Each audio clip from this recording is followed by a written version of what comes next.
Welcome to another edition of News Bites here on Daily World Television. My name is Kal Korff and I'm your host. American President Donald Trump has indicated that he wants to increase defense spending by as much as slightly over $50 billion.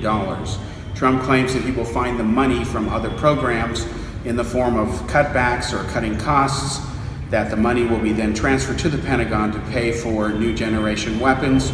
Trump has said repeatedly, even when he ran for president of the United States, that the American military must never lose a war, that our soldiers, meaning American soldiers, must have the best equipment and personnel, and that they must be ready to move at a moment's notice. So far, the reaction from Russia in response to Trump's planned military increase in spending has been a bit subdued or muted.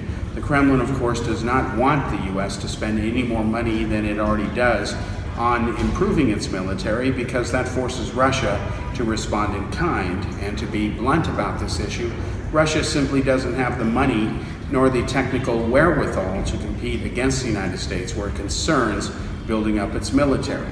What Russia does instead is they increase the size of their nuclear warheads and move them around or make them more mobile, like the recently deployed train-based, rail car-based mobile nuclear missiles. And that's how Russia compensates.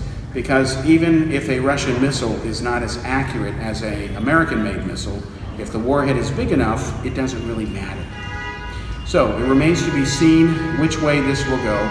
The money could be spent just to retrofit or optimize or modernize or reshuffle how the military does its thing in the U.S. Pentagon. Or the money could be earmarked for entirely new programs and new directions. How it will ultimately be spent has yet to be seen.